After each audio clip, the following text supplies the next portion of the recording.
Welcome to the penultimate week of the regular season of the 2017 Summer Split. Echo Fox are congregating with their coach in preparation for their match today. They'll be looking to pick up a win versus Xpecial and MikeYeung, who welcome back Ryu in the mid lane. Hello everyone, I'm James Patterson. Joining me on the analyst desk is the kind of person who would stop everything just to tweet out a picture of a soda can. Mr. Mark Zimmerman, how you doing? I was just so confused about it. I didn't hear any marketing campaigns about why there's a unicorn all of a sudden. It's okay to be confused, but I don't know if it's okay to give that much weight to the confusion to actually take time out of your day. I didn't know someone wanted to explain to me. And We're doing photograph nothing before. a soda can. Enough out of you. Let's start the day with a reminder of where the teams are placed coming into Week 8. Immortal stood tall last week in first, while Counterlogic Gaming and TSM sit behind them in second. If we look at the bottom half of the standings, we have a three-way tie for 7th between Team Liquid, Echo Fox, and FlyQuest, and only one win separates that bunch from Phoenix1 in 10th. Now, our first match of the day gives Phoenix1 the opportunity to meet that cluster in 7th when they face Echo Fox. After that, Team Liquid have the chance to show off their roster pickups when they take to the stage opposite Immortals. And just when we thought we had a read on how the teams stack up on both ends of the standings, the roster lock arrives. We get a few big moves right here at the last minute. We've got to talk about CLG Team Liquid. We got Dardoch returning to Team Liquid after about 12-month hiatus away. Omar God will be stepping up in his stead for the starting position on CLG, as well as Dardoch being picked up. We had two other big pickups for Team Liquid. Right, they grabbed an Insanity XXX as well as Mickey. They bring in a ton of players on Team Liquid side, and if you take the position of the organization, you try and justify it, you can kind of understand it. If you're bringing in Mickey, you probably want another, non-import jungler. Right. They grab Dardoch. They're just trying to find some winning formula that can eke out an extra match victory or two, do their best to avoid the promotion relegation tournament, and in that sense, you can kind of understand it. I would still question it a little bit just because you have such little time left to actually find that winning formula. You know, how much can you really do when you have so many variables? Absolutely. All right, so let's try and break this down a little bit, because from Team Liquid's perspective, I still struggle with the move only because just 12 months ago, they released a video explaining, or rather delving into kind of some of the issues that they had with Dardoch on the roster and what stemmed from what wasn't a very great team environment. Not putting all the blame on him, but that he was a part of that roster that was failing.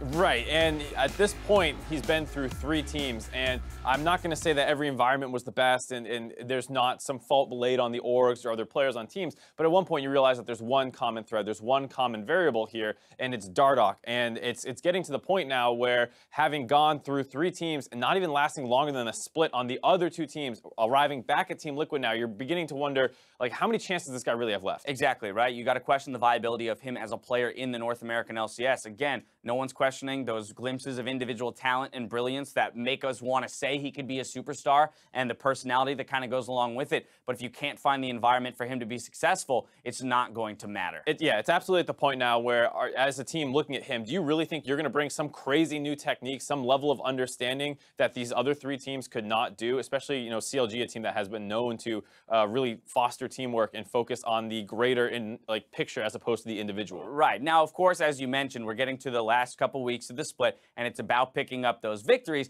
There is a case to be made for the fact that, well, if we can get an upgrade in the mid lane once Mickey is eligible for play, right alongside Dardoch or Inori, still available in the jungle slot, perhaps they pick up wins just based off of individual skill.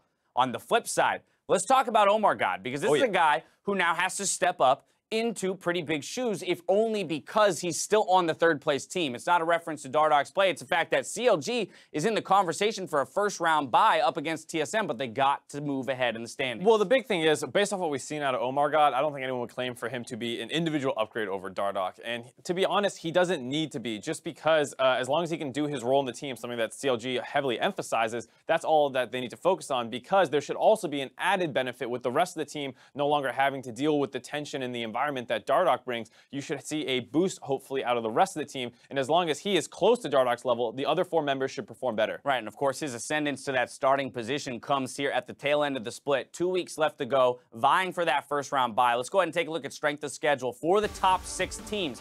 So, real quick, these are their actual opponents in Week 8 and Week 9, and then, of course, the combined win percentage of their opponents. So you see here, CLG this week has Envy and Phoenix1, followed by Dignitas and TSM next week. I would say not awful matchups for OmarGod in that he'll be tested against good junglers, but while still expected to come away with the victories since Envy and Phoenix1 not quite matching CLG in the standings. Obviously, when you go up against Lyra and MikeYeung, you're probably going to have a little bit of a hard time with the jungle. If you make a pathing mistake versus Lyra, he might exploit you very hard in terms of just generating his own leads. MikeYeung, a little different, very aggressive in your face, trying to dominate you in the one-on-one, hopefully with some help from his mid laner. But the rest of CLG should stack up fairly well to these two teams, and that should hopefully be enough of a period here to get him a little bit warmed up for week 9, which is the true test, where going up against these other teams vying for that #1 position. Very much so. The other two big schedules that we have to take a look at are over there on Mark's side of the screen. Envy with the toughest schedule in the remaining 2 weeks. Cloud9 with the easiest. Now, these two teams are currently tied in third with Dignitas.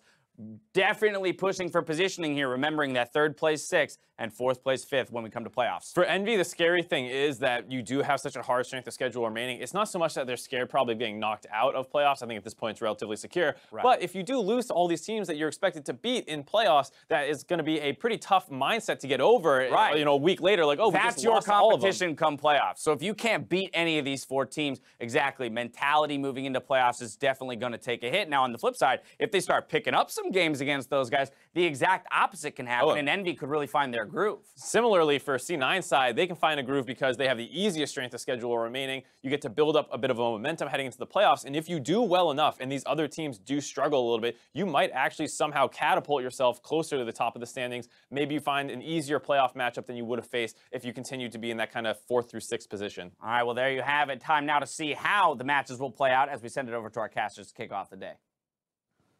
Thank you, Dash. Hello, I am Clayton Captain Flowers Reigns, and casting alongside me is equivalent to a 10-act expansion in caster form, Sam Kobe Hartman Kinford. Ah, the Path of Exile reference. I love it. My favorite. I'm hyped. 1 week, baby. Yeah, 1 week. But right now, we got stuff happening in front of our very eyes. Players are in position for the first match of the day as Phoenix1 takes on Echo Fox. And while P1 come into this match in last place, a couple match wins can mean the difference between 7th and 10th. Yeah, and for Phoenix1, this is a lot also about keeping your championship points, so, you know, to try and attend that regional qualifier that they do want to get into. Now, last week, we'll remember Phoenix1, they did have a rough week. MikeYeung specifically, you know, didn't have much success on those tanks.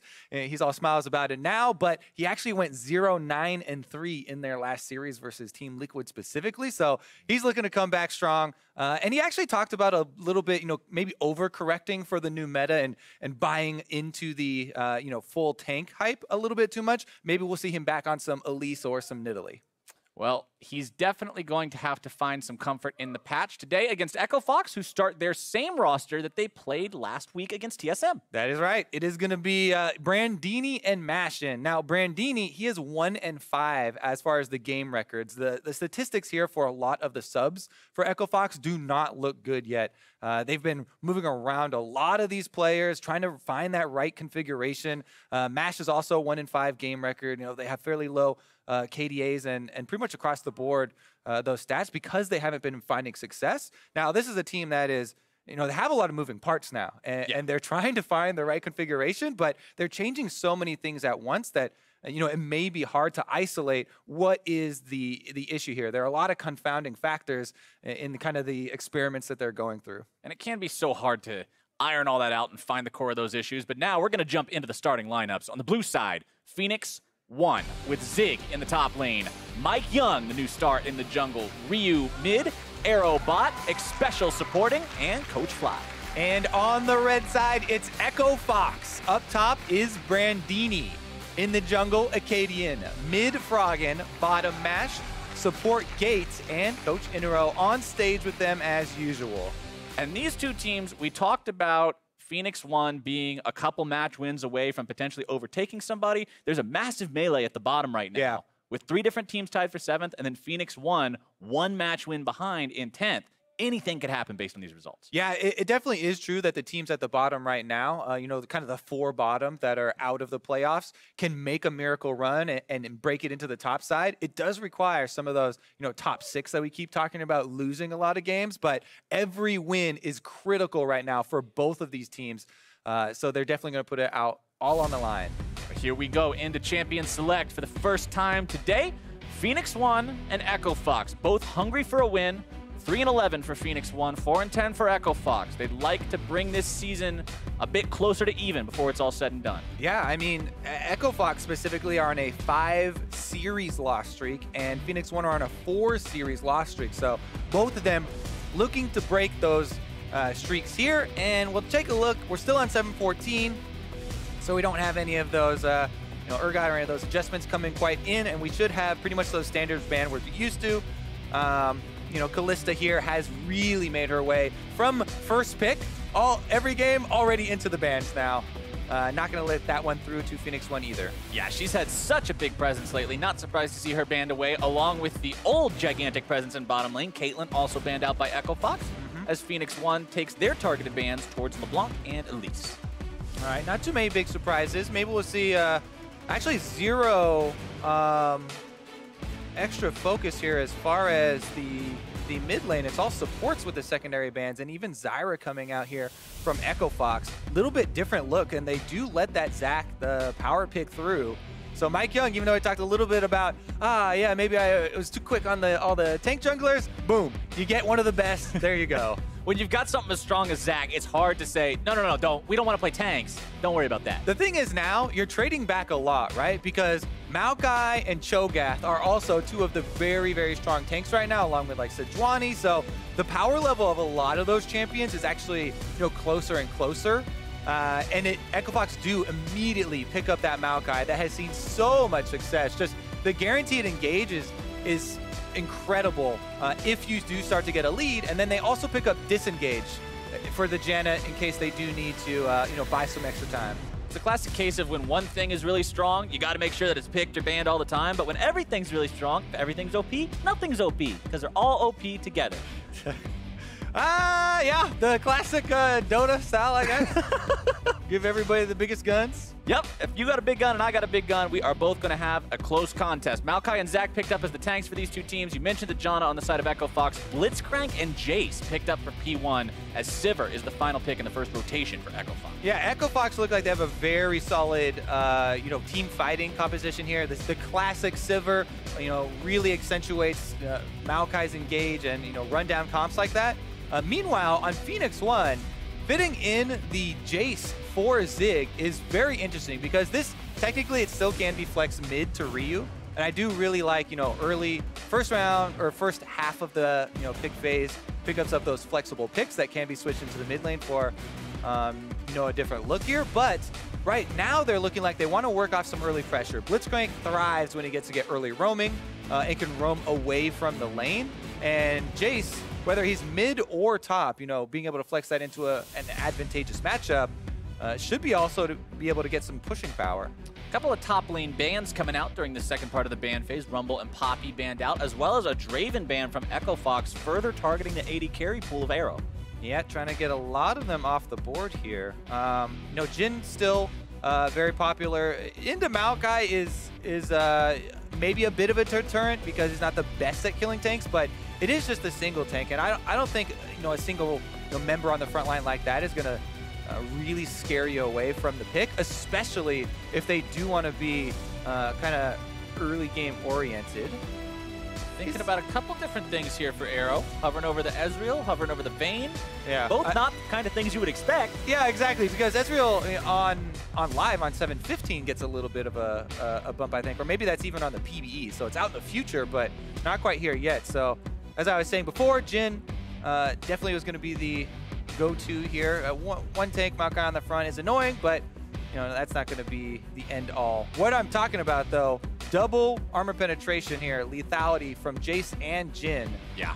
For those damage dealers, they're definitely going to need a decent, source like Cassiopeia or something, some kind of machine gun mage, basically, from the mid lane. There you go, secondary machine gun here. Taliyah's been, everyone talks about the low cooldowns on threaded volley, and it, in the late game, her damage actually doesn't fall off like it did initially when the champion came out. All right, and seeing Shen locked in on the side of Fox means that Maokai is going into the jungle. Sometimes you still see him hanging out in the top lane, so interesting how you can flex that one and ultimately make your decision there at the end. But team comps are finalized as Phoenix1 and Fox go into this ever so important first game, because especially for teams that haven't been having the best split overall, you can really do a lot with the momentum of the first win in the in the series. Definitely true, and I think even the momentum of the opening of this game is going to tell a lot, because Phoenix1, as we said, they have two champions here, Jayce and Jhin, that, well, Jhin at least is definitely going to build lethality. Jayce has the option and probably will as well. Are they going to be able to outpace these tanks? Because now it's not just the Maokai. He's flexed into the jungle, and they have the Shen as well. So those will become difficult, especially if we transition into that 5-on-5 mid that we've seen so much, you know, post 20, 25 minutes. Will, you know, Phoenix1 be able to keep up the pace here? They do have a lot of roaming power with the Blitzcrank and the Taliyah that can create early action. That's gonna have to be the case. Plus, you got the Zac. When Zac can start the fights off from 2,000 units away, even if he doesn't secure the kill for himself, it buys enough time for those two to get in there, cause all sorts of havoc among them. But I want to keep eyes on MikeYeung this time, because you did mention how rough his time was last week. And at the same time, this isn't the kind of champion that comes to mind when you think MikeYeung. You're thinking about Lee Sin's, you're thinking about Nidalee's, you're thinking about what Mark mentioned with how he can get in the opponent's face and just try to 1v1 them in their jungle or steal their camps or counter jungle. Zac's much more of an active ganker, so I want to see how he ends up playing this and if he can find the success on it that he couldn't find last week. All right, we'll keep our eyes peeled then, Captain Flowers, and update you on his status.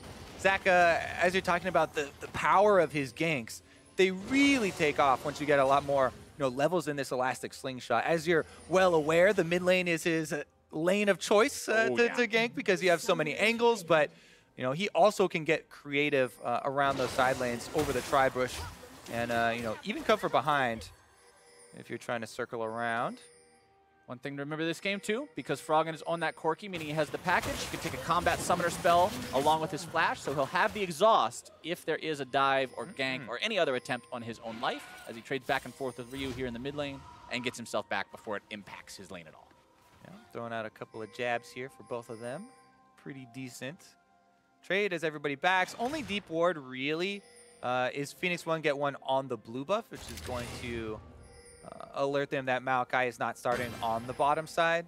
You know, it is a possibility, but Maokai gets so much of an advantage because of the power of saplings in the brush and being able to even do Raptors completely by himself. You know, you want to stagger your saplings, one close to the Raptors, one far away, so that you can take advantage of that damage over time. The second half of the sapling that gets buffed up by being placed in that bush. We'll take a look and see if he's done it, because a lot of people have actually messed that up and overlapped the dots, not getting the full damage. Zig gonna try and steal one. Well, Akaadian's doing it right based on what we've seen so far. He spaced him out. Kaboom, kaboom, kaboom, kaboom. The saplings explode in tandem, and he'll hit his level 2 pretty easily. Meanwhile, MikeYeung gets that super powerful leash from the bottom lane, kills the small Raptors, goes over to pick up his red on Zac, and that is very nice for Zac to be able to get off to, you know, a very early start, because we said he wanted to get some levels in him a little bit before he starts the gank. Not feeling too much pressure since he's up in the Maokai matchup, but definitely needs a bit more range before the laners have to get kind of scared. And that's been an interesting change in the meta as well, with the rise of Cinderhulk junglers. Not many of the tank champions that take advantage of Cinderhulk are those level 3, 2.5 minute gankers, right? So some of the laners have actually expressed they're a little bit happier in the early game, at least before the Cinderhulk, you know, really starts coming through and the tanks are engaging on you. But at least they don't have to worry about the super early damaging ganks. Yeah, no Kha'Zix or no Rengar coming after you just past 3 minutes into the game. Little bit more breathing room early on as Ryu and Froggen will just farm it up back and forth here on these mages that are going to scale into significant damage threats as this game goes on. I already mentioned the package. You mentioned the Weaver's Wall from Taliyah, so both these two are going to have such an ability to impact the game. A nice pull there from Xpecial onto Gate. Arrow fires off a single shot, but it only hits Mash and doesn't really get a lot done there. MikeYeung back to his roots. MikeYeung counter jungling. Even if he's on a tank, he's trying to get in the enemy jungler's territory somehow. And the reason he's going for this, and the reason he was so confident in you know, knowing that Akaadian is not there, as we said, they had that ward on the blue buff, knew that Maokai didn't start there. Maokai is going to need that mana regeneration after clearing the 2 camps on the top side. This is basically the most common routes, and the classic Krug steal is kind of been a given basically for so long here. MikeYeung does go and get it a little bit earlier than we're used to seeing, and is going to return to his own side of the jungle to try and reverse clear, but Akaadian should not really be caught by surprise there, and Brandini either, as they also get a ward down. They see MikeYeung on the exit.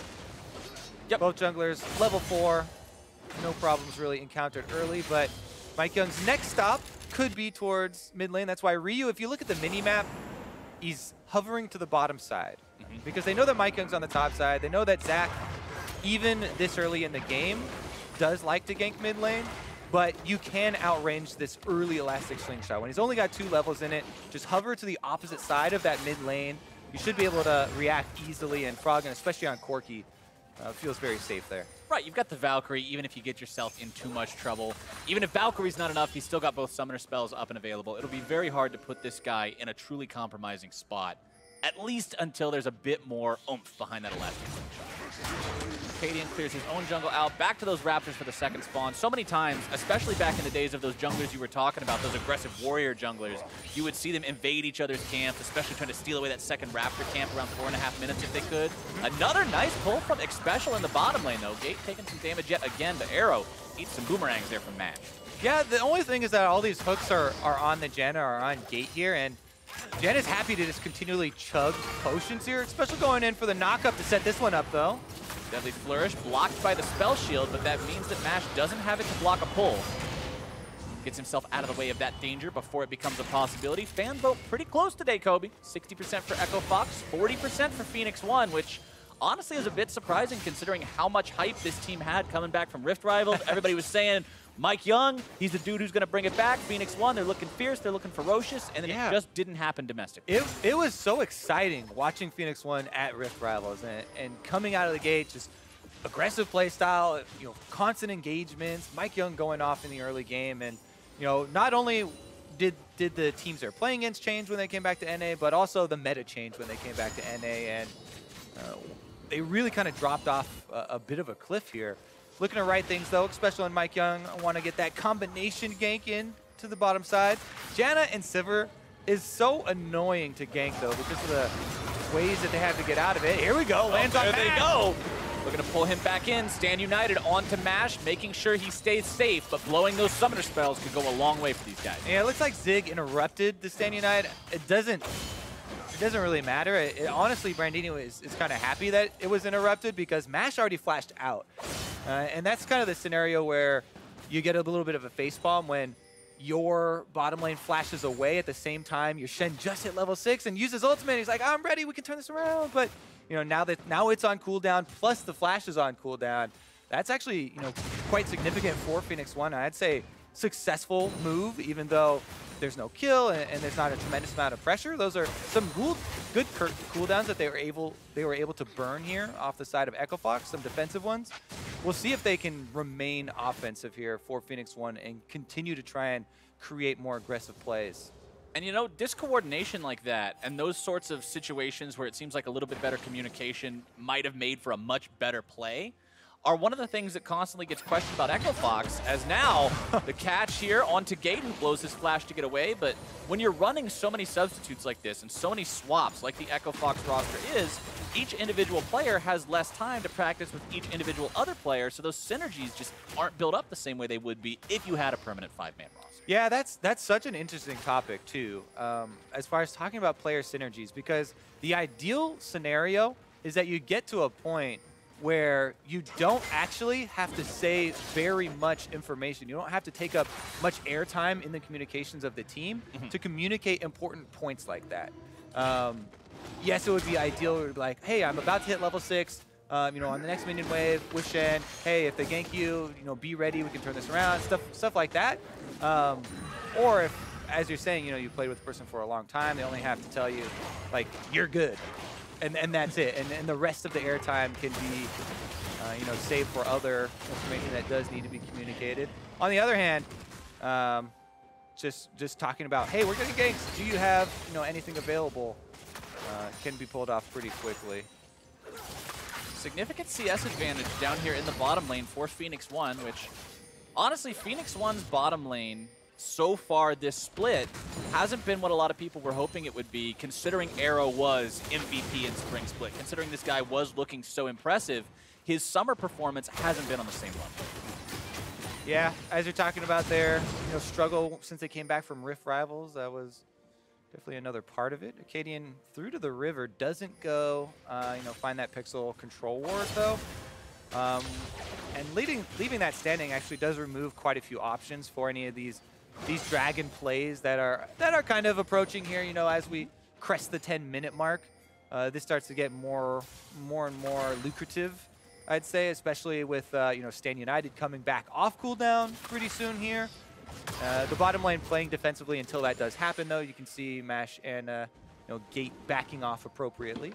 2 teleports up plus a valuable Drake means that you could see some very early action. Absolutely agree. Bottom lane likely the catalyst for that action to come out. As Akaadian moves towards the bottom side, clears out a ward, just taking care of some of that vision, leaving a sapling in its place in case Phoenix1 decides that they want to reward it immediately. They'll get a nasty little surprise. Froggen also getting close to that Trinity Force power spike. Has 2 out of 3 of the parts completed. As Gate gonna get pulled yet again. Deadly Flourish out onto him, but the counter attack from Echo Fox. Akaadian jumping in. MikeYeung mounting his own counter assault now as the stretching strikes find their way onto 2 different members. Let's Bounce also gonna be dragging him back. Mash. Stand United keeping him alive for now, but the flash into the auto attack, and Arrow's got first blood. Another Deadly Flourish finds its mark as Xpecial is on the chase with a beautiful hook onto Frog, and the curtain call opens up. MikeYeung's into the back line, and 3 are down. Ryu's still staying alive. He will finally fall, but it's 4 for 1 for Phoenix1. Oh my goodness. I mean, we talked about it a little bit in Champion Select and Phoenix1 wanting to push the tempo with their team comp, but you do not expect this type of, you know, explosive counter gank here. MikeYeung waiting in that brush there on Zach, able to immediately answer this aggression from Echo Fox. They absolutely get destroyed. The bottom lane of Phoenix1, Captain Flowers, really showing up here. Xpecial's landed every single hook that I've seen him throw out onto Gate. Must be like 5 in a row at this point. And Arrow this time around flashes for the first blood, lands the snare afterwards, and Xpecial also does, you know, the no-look hook here to grab Corki as well. Here's the first one.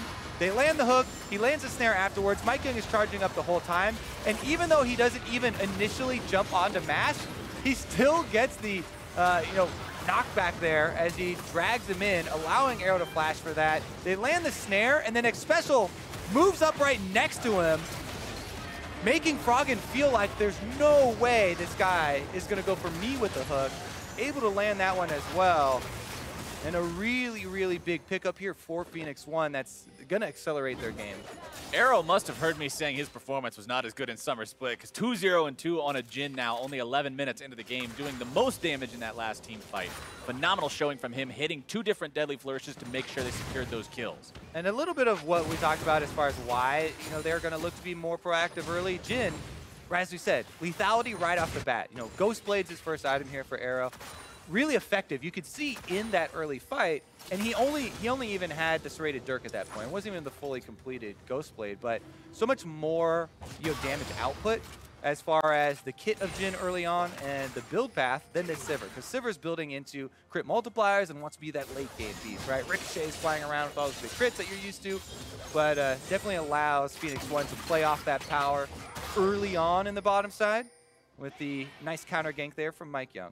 I mean, lethality is just so effective as a single item, right? The general rule for crit is ineffective with 1 item, sort of effective with 2, really comes online with 3. But when you're behind like that, when you lose a 1-for-4 team fight at 10 minutes into the game, that scaling becomes a pretty scary prospect. Because now you got to be hanging on the entire time while you're slipping, while you're trying to regain that footing, and you're over 2,000 gold behind. With that being said, a lot of early armor coming in here now. Brandini and Akaadian both starting to pick up their cloth armors, their ninja tabby are coming through. It's actually quite nice as, you know, a Shen top lane if, oh yeah, I do have to play into Jayce and, you know, he's going to get some CS lead on me and you know, it's annoying to have to play that, you know, melee versus range matchup, but at least it's a attack damage laner plus, you know, I transition into wanting to build armor anyway for the Jhin as well. We'll see if Ryu makes him pay for it though. As we said, Taliyah, often her DPS is underestimated. Mid lane, currently there's 4 people on the turret, by the way. If you scroll over this one. And they're really taking it to this mid lane turret. Half the health gone.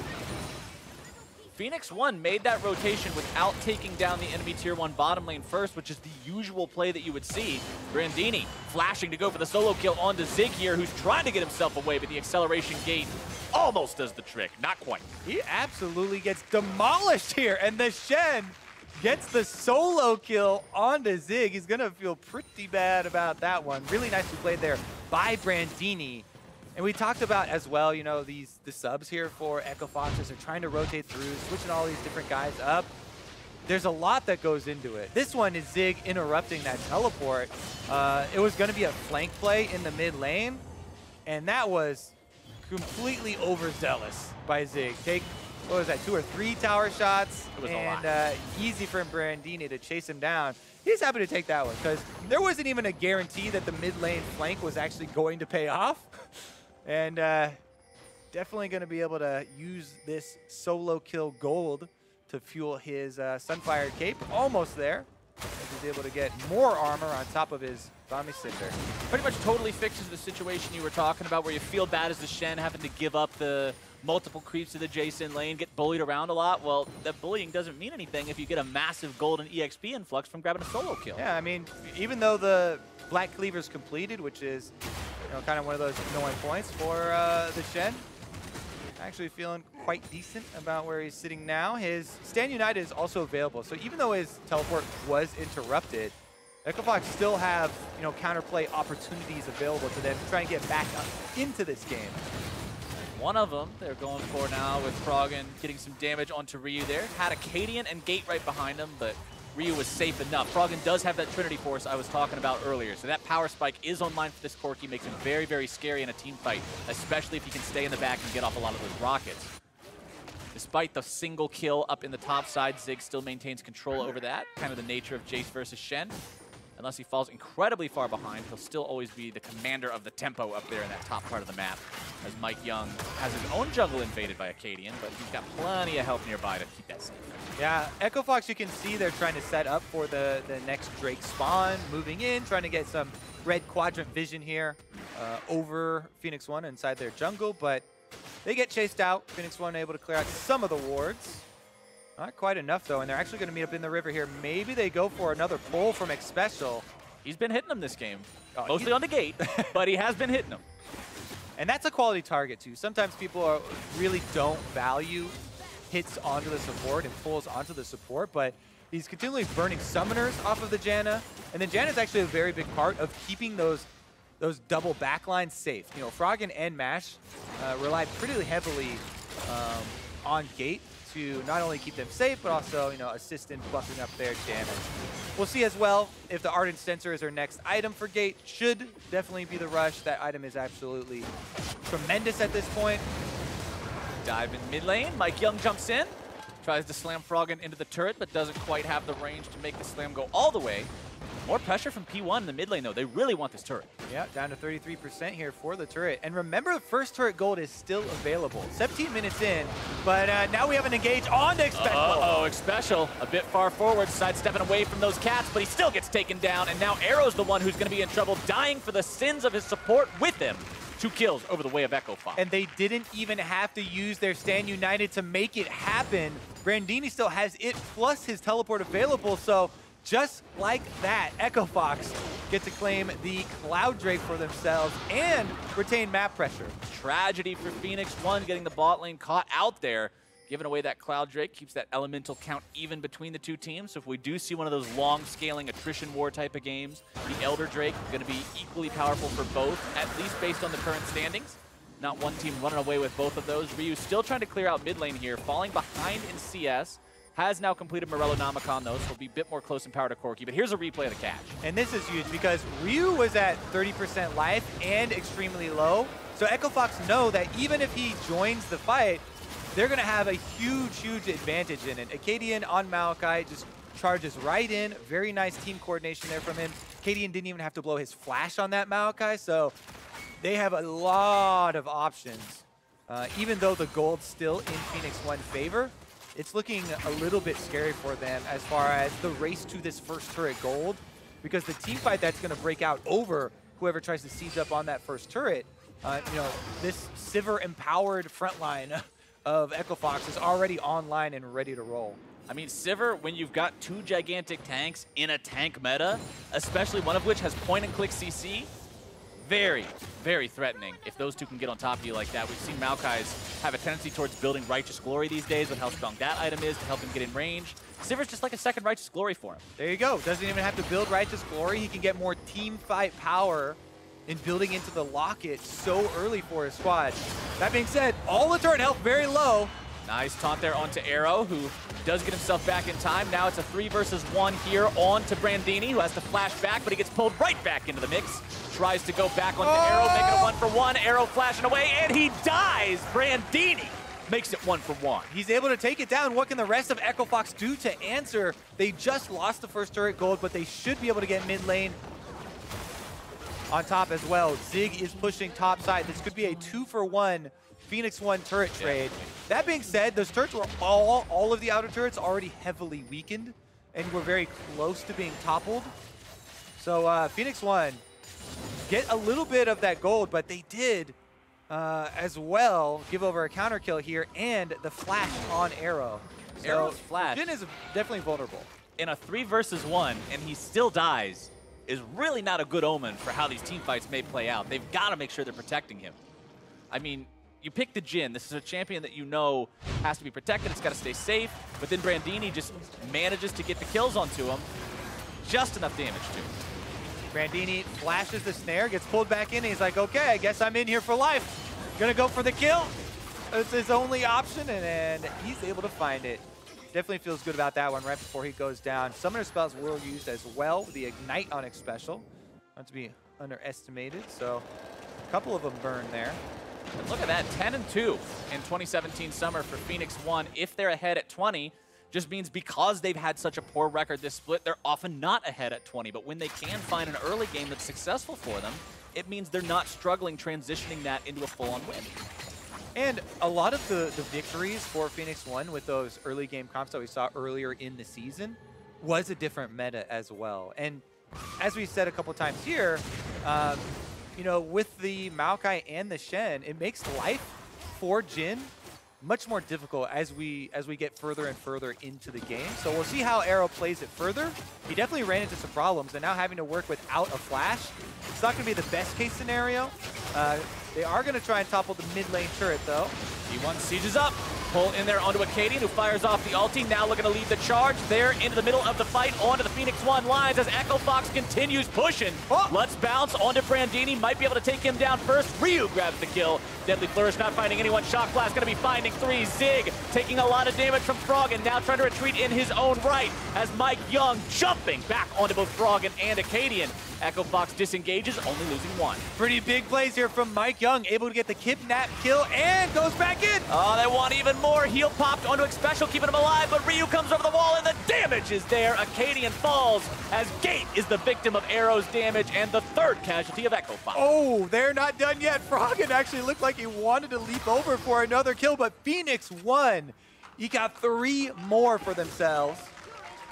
See if they're done yet here. Froggen with double buffs. I think they're done.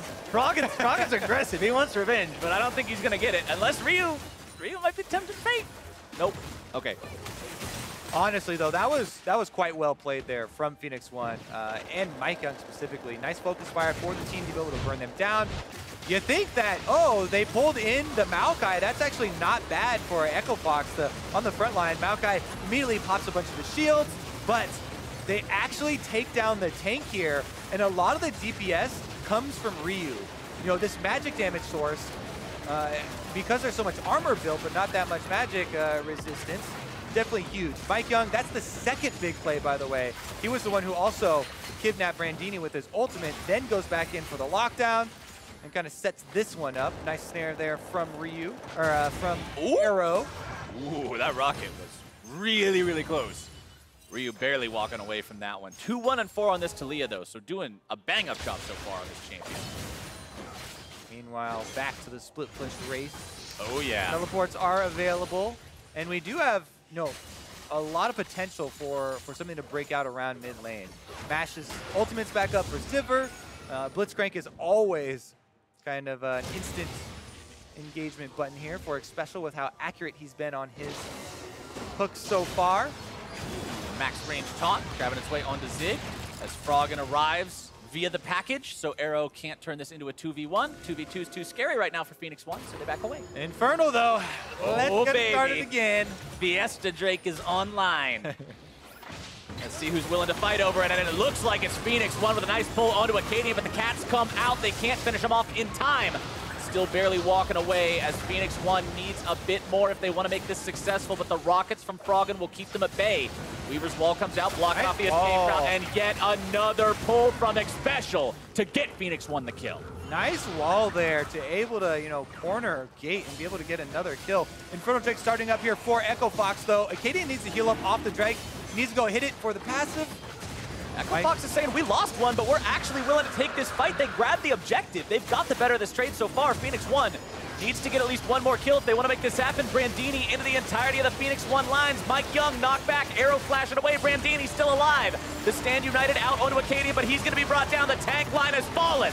But Zig now also dangerously low, but they destroy the remainder of Echo Fox. And Ryu goes on a rampage with a double kill for Zig. That's 4 kills and nobody from Phoenix1 goes down. That is barren for them. They're going to be able to get a pretty advantageous trade here. Yes, Echo Fox were able to take the Infernal Drake, but I'd say part 2 here is definitely going to be more worth. Now, the kicker would be if Xpecial on Janna was able to get over there and pull Elimination or something, steal it with a tornado. Not the case, though. He doesn't even head over to try, and Phoenix1 reap the rewards. They're up 8,000 gold now, Kobe. This game just blew wide open. Definitely was exciting. And again, off another pull onto the front line. You know, he's a bit far from the rest of the team, so they burned down Akaadian really early here. And that's why they felt like, oh, we've got a pretty decent health lead, plus Sivir ultimate was blown in the last engagement. Ryu's wall, though, is what really turns it here. He corners Gate, they line up the hook really nicely with it, and they get the one-man advantage. As you said, though, with that, Echo Fox still start up the Drake, they burn it down, and we take a look at the engagement here. MikeYeung gets the smite onto the Scuttle Crab for more health, but Brandini finds Arrow very quickly in the fight, then ults him, but it doesn't matter. They have the extra man advantage. Ryu's, I actually want to see the damage charts from this because I feel like Ryu on the Taliyah has hit almost all of his threaded volleys, and because there's so much focus on the armor from the enemy team, it seems like he's putting out a large amount of DPS. Regardless, though, they're using that Baron buff, a lot of gold. I mean, you even said it when we were looking at the draft as it progressed before the game started. You said they need some kind of a machine gun nade. They need consistent AP damage. And Ryu has really stepped up, not just with the pick, but with the mechanics behind it. As Phoenix1 throws out the Weaver's wall, again, great use of the ability to take down the inhibitor no contest. The inhibitor turret, at least. Inhibitor's dropping now. Echo Fox doesn't look like they're willing to go for this. Get burned down here. One inhibitor is... You know, oh, wow! They got the... boy, Deadly Flourish, Root, and Ryu unstoppable. Yeah, they get it out. They got the snare, and boom, he's dead. Doesn't even get to use a summoner spell, by the way. Froggen, within the snare duration, gets shoved in and burned down. So, not a lot of defense here for Echo Fox. Now they have to fight another 4 versus 5, but this time it's their mid laner that's down. Here we go. Echo Fox on the defense. MikeYeung brings one back, but again, it's only Akaadian, but so much damage. The tank line isn't a tank. MikeYeung grabs the kill credit. Phoenix1 continues to push 15-5, 12,000 gold up. 2 enemy inhibitors down.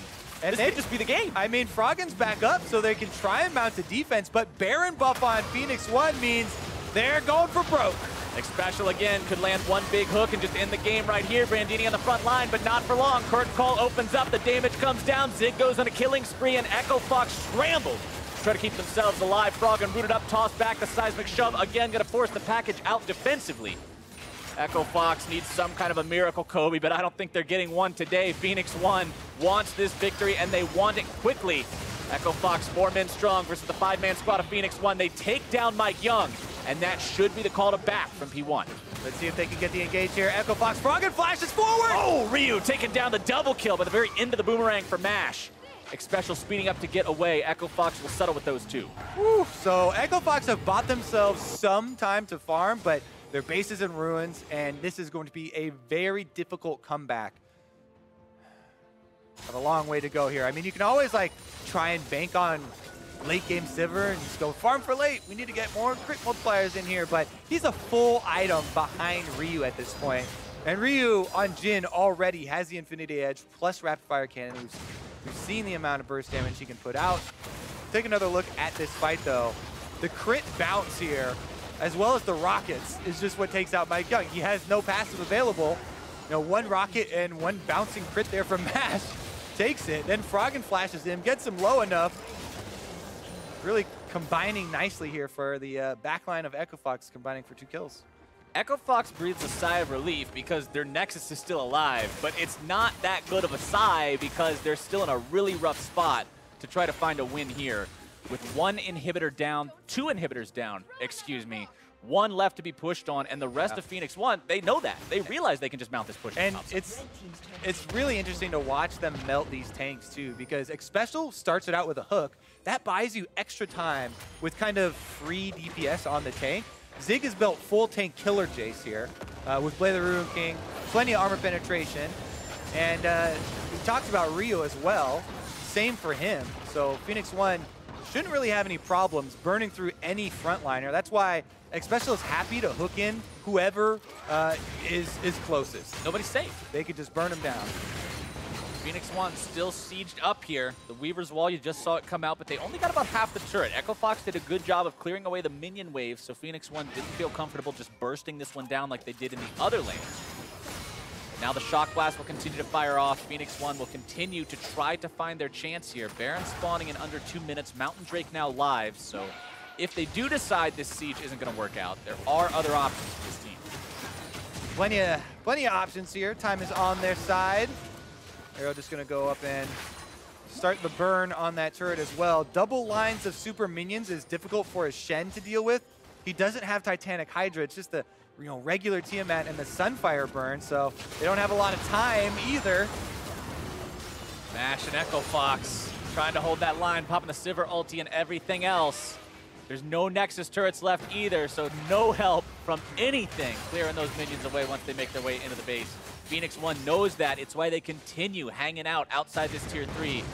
It's got 1/5 of its HP left. I feel like they're pulling the trigger real. Yeah, they're relaxed, man. Just going fishing here. Xpecial, throwing out the hook, throwing out some new bait. They actually get a snare onto Akaadian again.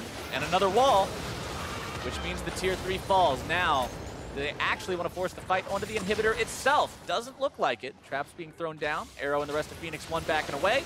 And it looks like they'll regroup the Baron. Nice relaxing fishing trip there. Results in only 1 inhibitor still alive in the entire base of EchoFox. 1 inhibitor, 1 Nexus. That's not a lot to work with. No, not really. Your entire base is in shambles. Everybody on your team is significantly far behind their counterparts. The only one that you might say is even is Mash, but he's still 1,500 gold down, even if he's up a lot of CS, even if his KDA is all right. It's just such a scary situation because barring Phoenix1 making a huge mistake, EchoFox has got to be wondering where the win condition is. Well, it's all in that farm for late, boys, and the bouncing blade crits. Don't worry, we time scale. for Mash. Meanwhile, they're trying to also defend vision around Baron. Baron-empowered super minions just kind of is too much to deal with. So EchoFox looking to get out on the field and take advantage early. They do have Brandini with Stand United available. Xpecial again, just going for the pull onto the tank. Akaadian now in the back line, firing off the ulti. MikeYeung soaking the damage from the brunt of EchoFox. Inhibitor respawns at the same time. Akaadian barely escaping with his life there. Janna shield keeping him okay as the deadly flourish weaves its way through multiple members to find him. Froggen getting himself back with that Valkyrie. Package used again defensively. Back onto the Baron here. EchoFox and Akaadian actually heals up a little bit. The wall comes to lock them inside the death trap. Wall. They might be stuck right in the middle. MikeYeung makes his entrance, but Mash ultimately secures the objective itself. Brandini still going to be tanking as Zig gets shut down first. EchoFox are getting away with murder, Kobe. They take down 2 on Phoenix1 and get the Baron. Trapped inside with who? Gate gonna flash over the wall though. They're not gonna lose a man in that play. And EchoFox secure the Baron for their defense. What a play from EchoFox when it looked like they had seemingly no way out, no way back into the game. They pull off what shouldn't have been pull-offable. And they make it happen. Pull-offable. Pull-offable. It's a verb. The unpull-offable. I think. But they did it. And now they're okay, sort of. They're fine. They got plenty of crits coming through. Farm for late is starting to arrive. They have a Baron buff to work with, and it's still 8 seconds on Phoenix1, so they'll get back to defend their inhibitor turrets, but More gold into the pockets of Echo Fox. Secondary turrets should be forfeit. They can pick up the Mountain Drake. There's a lot of gold on the table for them, you know, to go pick up. And man, is that going to help them out tremendously with their DPS for team fights. Here goes MikeYeung. He's going for the steal. He gets the double knock up. And it's so close that the smite is timed with Sivir getting it there. And MashMe's Sivir DPS here.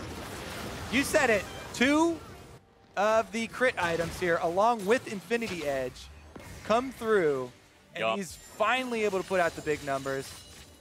And Froggen the same way. Froggen just now completing the rapid fire cannon there on the Corki. Means that his poke is going to be that much more long range, going to have that much more punch behind it. The scaling comp is scaling.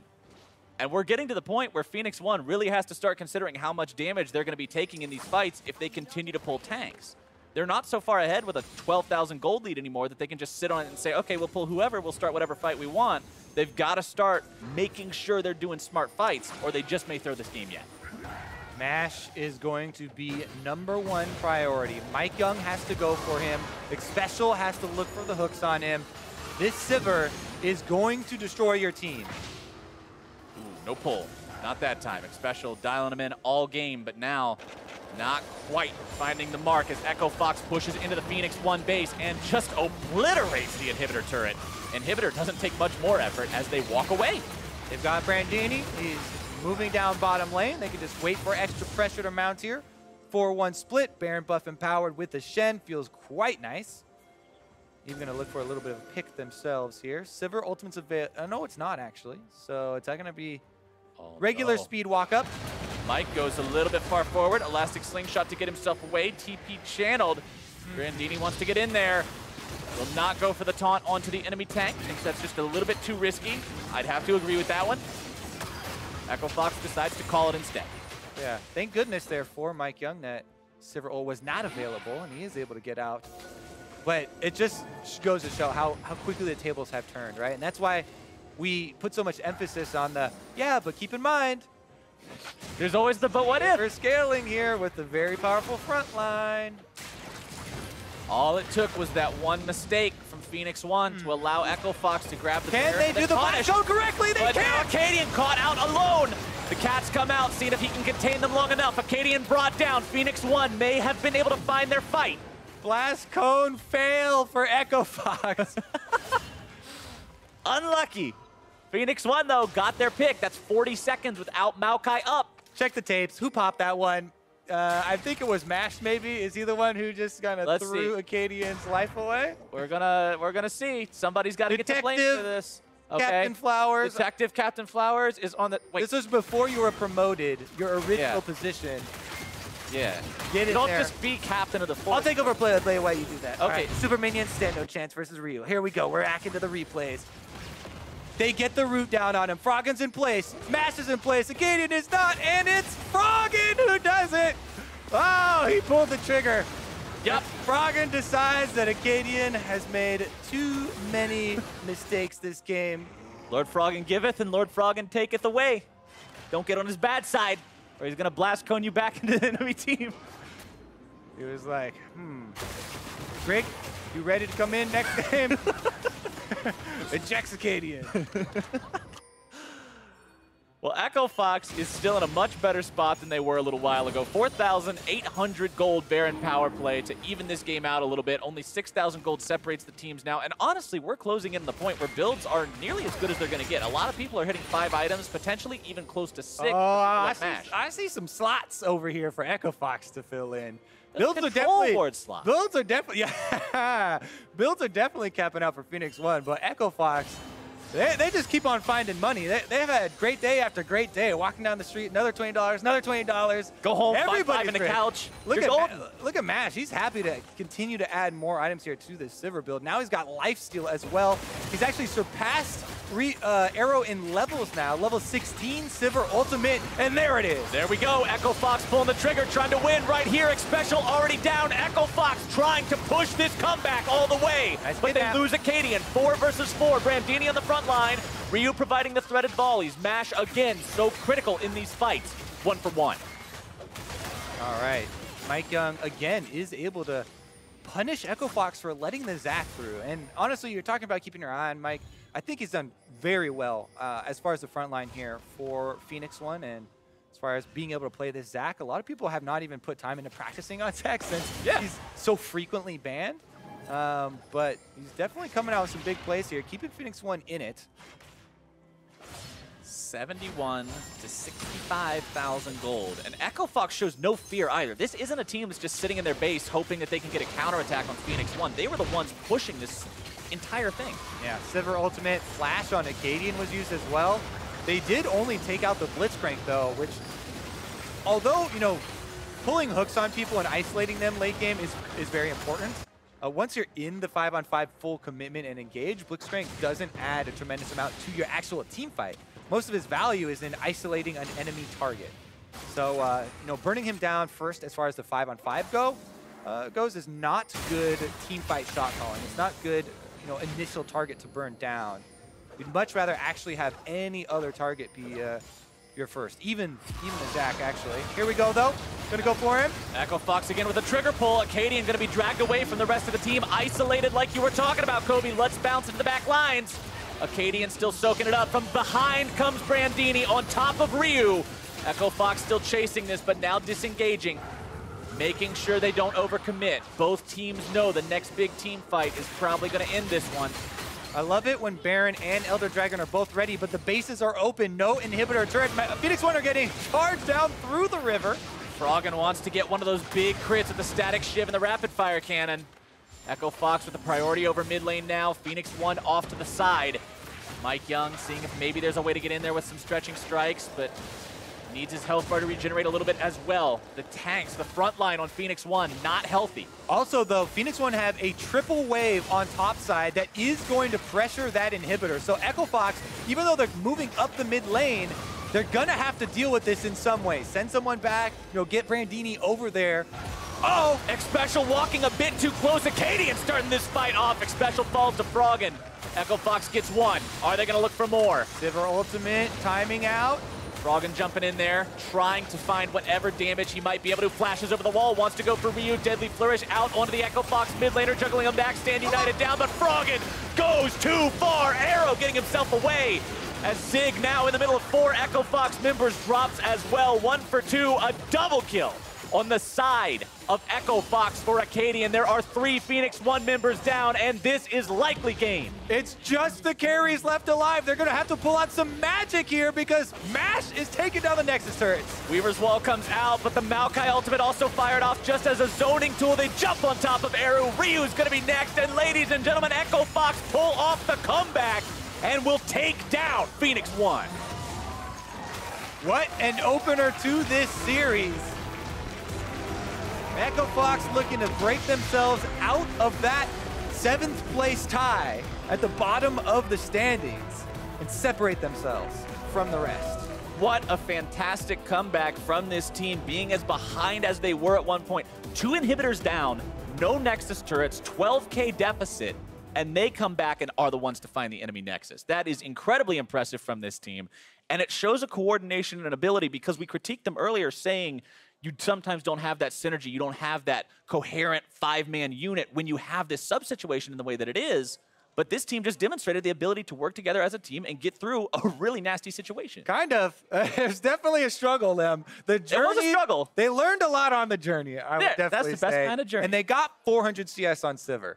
So there you go. Game plan was achieved, and they got MASH to his, you know, multiple crit items there on the Sivir with the power of the engagement here. And that's kind of the benefit of running these team comps where we have a big front line, we have a scaling AD carry, we have 2 scaling, you know, technically carries. One in the mid lane. And they can kind of rely on that later game strategy of group of S5, front, you know, guys in the front, buy some time for the Sivir, and the bouncing, you know, boomerangs will do their work. And we talked back in Champion Select 42 minutes ago about how the momentum, remember those days? Yeah, good old days, good old times, could affect either one of these teams going into the remainder of the series. And having a first game like that where you're that far ahead and then dropping the win to the other team, you've got to hope that that doesn't affect the momentum and the morale too much for Phoenix1. But to get their breakdown of the game, we're going to go ahead and send things over to Dash and Mark. Thank you very much, Captain Flowers. Mark, things looked so good for Phoenix1, and then they looked so bad for Phoenix1. What happened? I think the big thing was they got outscaled. You have more tanks, you got double AD carry, double marksman, and if you go late enough, you will eventually overtake most team comps, especially one with a Jayce top. The Blitzcrank gonna get outshone by Janna in a team fight where you're not instantly blowing up the Janna. Right. And you get into this kind of situation where I don't love Echo Fox's team comp for Echo Fox just because they're a team that we generally say, you know, their late game's not great. We've seen them throw a ton of games based off poor objective control and stuff like that. And you're taking a comp that wants to scale. It's true you're up against another team that's not that great, so maybe they're not great at closing out either, and you're just focused on having the better team comp late game, which I can understand, but you give up the Zac to do it. You don't have any playmaking for your Maokai early on, so you are kind of setting yourself up to fall behind and then have to play from there. I think that's the key. The idea that both Zac and Maokai were left up, Echo Fox decides, all right, we're going to give away this Zac priority for a Maokai and a Janna. Now, Janna's kind of risen to, to dominance here, most recently in the North American LCS, in light of a lot of the tanks that are being played. But of course, Phoenix1 doesn't continue to draft tanks from that point. They go for that more early, aggressive composition to try and snowball the lead. And that's the thing, like, you could kind of expect what was going to happen. Not much playmaking and setup for Maokai. Going to get outperformed by Zac in the early game. Same with Sivir versus Jhin. Generally, if there's a skirmish, Jin's going to do better. Shen will be pushed in versus Jayce. He's going to be pressured, and then we got to see that right away. But if we can get to that three-item point for Echo Fox, things will kind of sway in their favor. That's exactly how this game went. Let's roll through some replays to get a little bit of a recap on this one. 9:40 into the game, we got a fight near the bot lane. 4 for 1 in favor of Phoenix1. This made it look like their plan was going to work out in their favor. I mean, to be fair, it did for the most part. You get into this early game skirmish, you think, okay, we're gonna have the Shen TP in, but he's gonna be able to get canceled out by the Jayce, who hasn't pushed in under his turret. Zac is a huge menace in this fight. Even though Maokai does more damage over the course of this fight, you just saw how much disruption and displacement came in from the Zac. Gets the Sivir isolated out. Jhin continuing to throw in support with the roots and long-range damage. Once again, opening up with his ultimate here to help snipe out a couple kills. That's extremely useful, and right away, 4 for 1 for Phoenix1 in the early game, doing exactly what we thought their comp would do. All right, let's push ourselves ahead to 24 minutes into the game. Phoenix1 get a fight near the Dragon. It's very extended, but it will end up being essentially an ace. 5 for 0 starts here with the pull onto Akaadian. And this is just really nice target selection kind of on the side of Phoenix1. First, they grab Akaadian, they pull him in. That forces Echo Fox to go into full retreat mode as they're trying to escape. A nice wall cuts out one of the main escape paths, so Fox kind of runs up into this gate, is just nowhere to go, shooting fish in a barrel, pulls the Janna, she goes down. Surprisingly enough, Phoenix1 had gotten chunked out low enough that they didn't feel super safe contesting this Dragon. So Echo Fox is actually going to be able to force this one. And they didn't quite play to their win conditions, and they made this game even harder than they needed to. Because you can grab this Infernal, and from here, just run away. Just get out, don't look to turn. Exactly, that's what's so peculiar about it. We've identified that we're a comp that wants to scale. We should feel lucky to have gotten, to this point in the game where we're able to take an Infernal Dragon with a gold deficit. Instead, a strange attempt at a flash engage from Brandini means all 4 of these members will go down. And to be honest, at this point, this is when you and I looked at each other and go, well, okay, this is the end of the game, right? You're going to give away a Baron now to Phoenix1. They've got the gold lead and the tools to push that advantage forward. They were 10K up at that point. 10K up, they grab the Baron, they grab double inhib. You're thinking this game is over. They give up a couple kills when trying to end the game. And what ends up happening is that even though Phoenix1 is super far ahead, they actually really stopped being able to farm their minion waves. And you saw at 35 minutes into the game, it was actually almost like 100 CS advantage for both the mid and AD carry. Right. And they actually are relatively strong despite how far they are behind. The carries still have close to even items as their counterparts. Right, through the early and mid portions of the game, Froggen did have a slight lead over Ryu in terms of CS, but Jayce was essentially covering that over the Shen, whereas in the bot lane, they were going essentially even. But then we hit that 25 to 35 minute mark you're talking about, and all of a sudden, MASH is 100+ CS up over a Jhin. So their items are essentially the same. We hit that 3-item point where both AD carries have eye edges, both have a Zeal item of some kind, and we see how fights develop from that point. Right, and even though you see that, the AD carries are equal, the tanks don't need to necessarily be equal because you have so much more tanking ability on your team already. So you see how quickly Xpecial goes down, not able to match up at all compared to a Shen and a Maokai. They stay at half health after that kind of trade there, and then it's just an easy chase. You only have the Zac who can potentially go in, and you don't necessarily have great burst follow-up. Froggen gets a little aggressive. This looked dangerous. Yeah, this looked like it might get turned a little bit, gets caught out of position, but a couple times we saw Zig get way too far forward, tries to flash in onto MASH, able to be kept alive with the Janna, with the Shen, providing some support for him. And then once the Jayce is down, you just have 2 carries, no front line. It's easy to close this game out. Yep, there you have it. Brandini will be picking up player of the game this time around. He got a couple good solo kills we saw under turret when Zig was getting over aggressive. So good punishes there, as well as, playing that front line. Again, we talked about the difference between a, single tank comp and a double tank comp. Definitely gave room for the AD carries in that late game on the side of Echo Fox to push the damage forward. Especially with the Janna being able to provide so much extra support on the back line, the most important members of your team getting that extra help. Funnily enough, you look at that gold graph and you saw that they actually won, or lost, still with a gold advantage. Brandini going to pick up player of the game on that Shen. Kind of obviously picking for the team. He had the last pick. They took the Shen into the Jayce. They were saying, we're fine with you losing. He actually was relatively even for most of the game. Actually got a solo kill onto Zig as well. Able to kind of negate some of those early game advantages and then had a monster performance in the late game. And this was with Ryu back in the lineup for Phoenix1. So again, making that decision, and it nets the loss off of a 13.5K gold lead at one point in the game. Mentality might suffer here moving into game 2 for Echo Fox. It'll feel good to have come back in that game, but even still, well, what are they going to do with their roster? Right, you never want to go, but you never want to let a game get to this point, even if you do outscale. No matter how badly you outscale, you never want to be down 13.5K. So we'll see what kind of adjustments they make here moving into game 2 in terms of setting themselves up to not get so far behind. That's the question mark anytime you talk about adjustments with Echo Fox. Is it's not just, well, what are we going to change in game? It's what are they going to do out of game? Right. Brandini gets player of the game. Is he even going to stay in again? Who knows? Because it feels like we've been struggling on the outside to follow the logic that Echo Fox is using with their substitutions. Absolutely. We're going to step away, but we'll see if Phoenix1 can even up the score versus Echo Fox in game 2. Meet us here after the break.